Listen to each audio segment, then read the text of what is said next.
Hello, my name is Elizabeth Karuder, and I'm going to present to you a program for fruit and vegetable intervention in pregnant women on substitution opioid therapies. According to the background and the literature review, methadone, Subutex, and Suboxone are all opioid medications commonly used as substitution treatments for other opioid addictions, such as heroin or morphine. About 0.4% of the whole world's population is addicted to opiates, and the age is 15 to 64. So it's no surprise that within that age range, women can easily become pregnant as they are menstruating between those age group for most of it. And of those opioid users, only 650,000 are receiving treatment with substitution therapies, even though substitution therapies are the most effective means of treating opioid dependency. And that information is according to the WHO. Opioid addicts have a higher intake of sweets and lower intake of fruits and vegetables. And compared to non-opioid using pregnant women receiving methadone therapy have lower BMIs, they ate more calories from sweets, and less calories containing protein and fiber. And that is based on nutrition research in this population.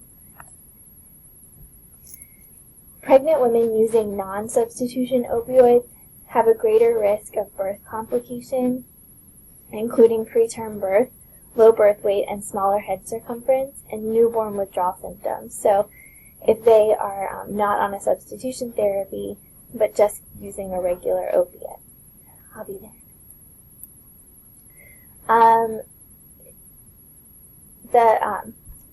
The population also increasing vegetable consumption has been shown to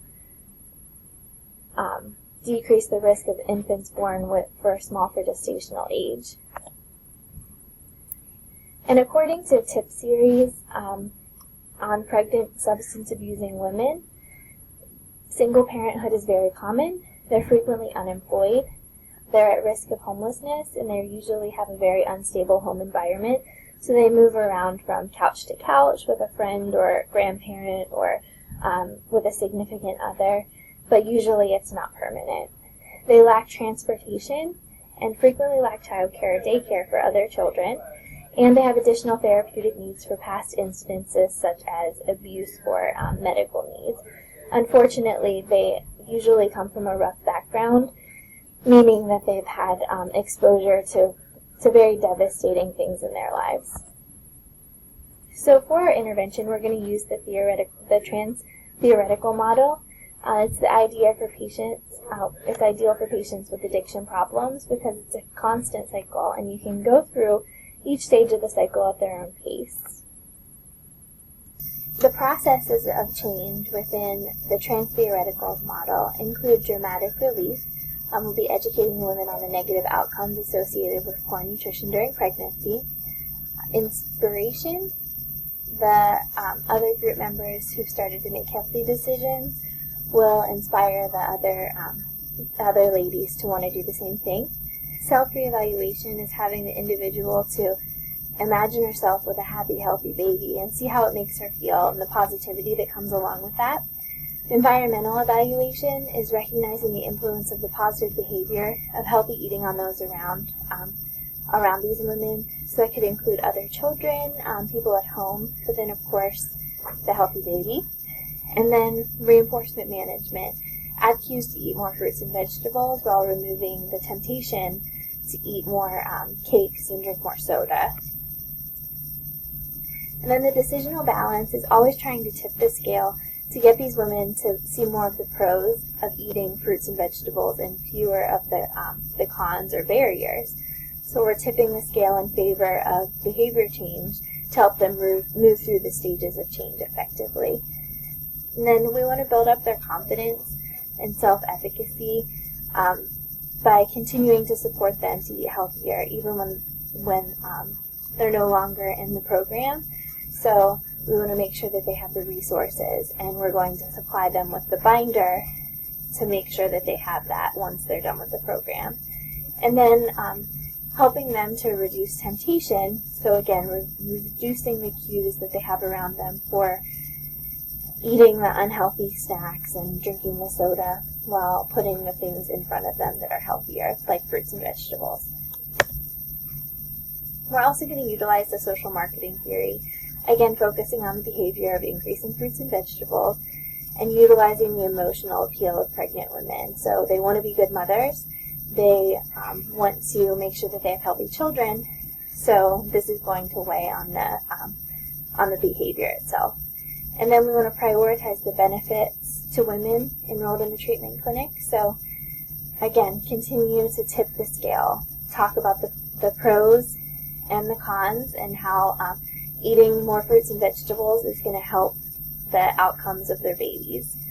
And then, of course, maintaining the ecological perspective of the intervention. So having their mindset and really getting in the head of these women to know what barriers they face. So if they're not enrolled in WIC, get them enrolled in WIC so that they have the resources that all the other women do.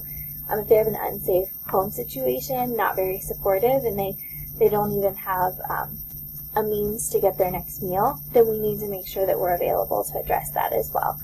So we want to have their perspective. And then developing the strategic market mix. And the 4 P's of marketing are, of course, product, price, place, and promotion. And the product or behavior, again, is the benefit of eating fruits and vegetables for women and their babies.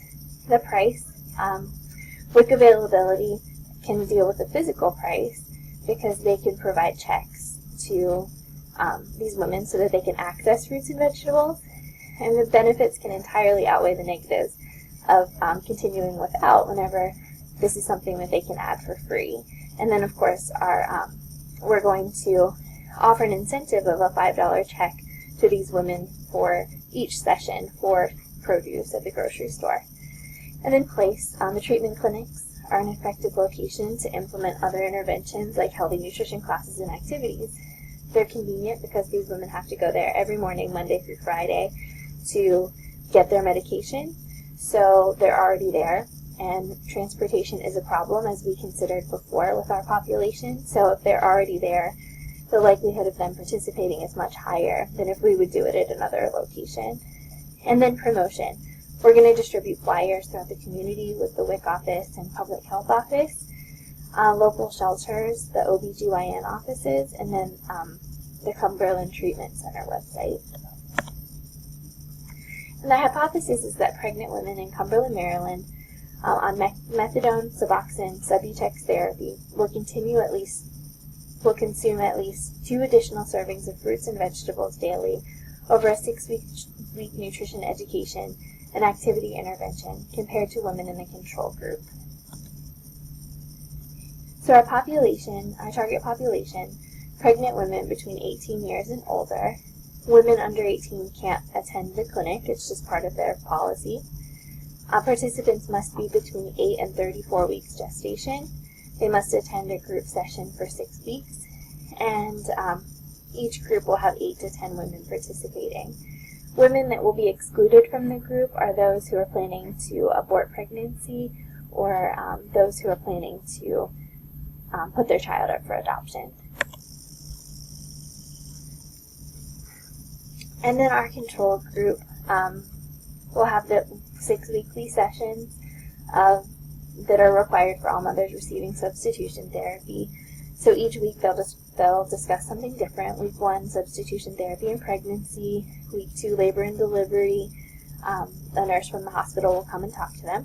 Week 3, addiction counselor will cover the alcohol and smoking cessation during pregnancy and how that's so very important as well. Week 4, the lactation consultant will answer questions and address issues about breastfeeding while on these substitution therapies. Week 5, the addiction counselor will also cover home safety and infant safety.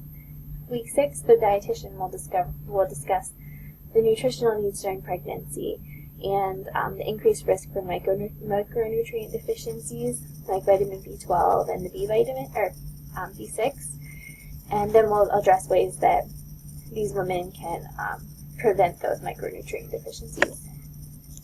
And then here's an example of a tool that will be used with both of the groups a pregnancy plate planner, and it provides a healthy meal suggestions and what can fit into each category for the moms. And the intervention group is going to be the same as the control group, but the difference will be that a registered dietitian will be available at each group to complete a 10-minute nutrition highlight at the end of each class. So it's going to be a little bit of counseling as well to try to get women through these stages of change, and we'll implement a little bit of that with each of these sessions. But the dietitian's going to highlight the expected weight gain, drinking more water, milk, curbing nausea, the benefits of fruits and vegetables, cutting back on caffeine, and then whole grain benefits.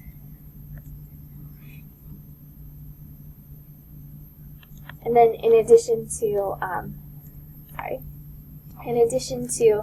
the 10-minute nutrition highlight, the dietitian is also going to be available at the beginning of the class to help each of these women to make a healthy snack for the group. Water is going to be available as a beverage, and then they'll also receive their $5, both the control and intervention group will receive their $5 fruit and vegetable check. And then this table is just, again, talking about the stages of change and how we'll work through those through consciousness raising.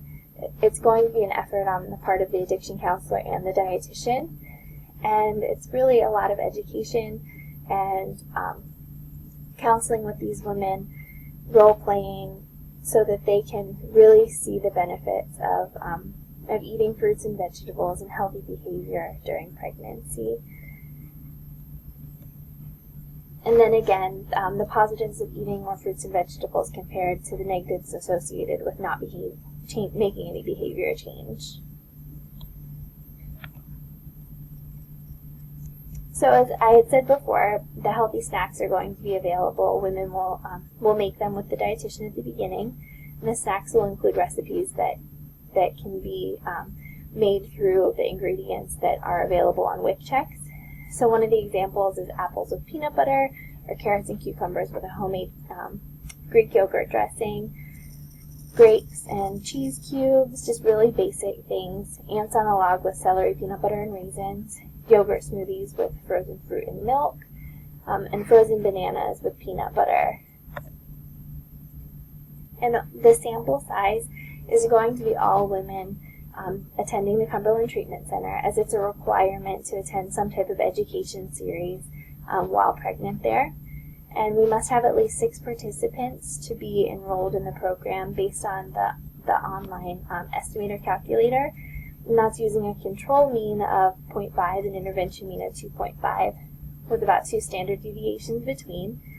The fruit and vegetable serving sizes are half of a cup, and our target behavior change is, again, the 2 additional servings of fruits and vegetables daily. And our instrument is going to be a food frequency questionnaire, basically, that was developed by the National Cancer Institute, and it was established as a valid measurement survey in 2002. So we're not going to reinvent the wheel. We're going to utilize something that already exists to evaluate fruit and vegetable consumption. It's going to be administered at baseline, 3 weeks into the intervention, and then at the end for both the intervention and control groups.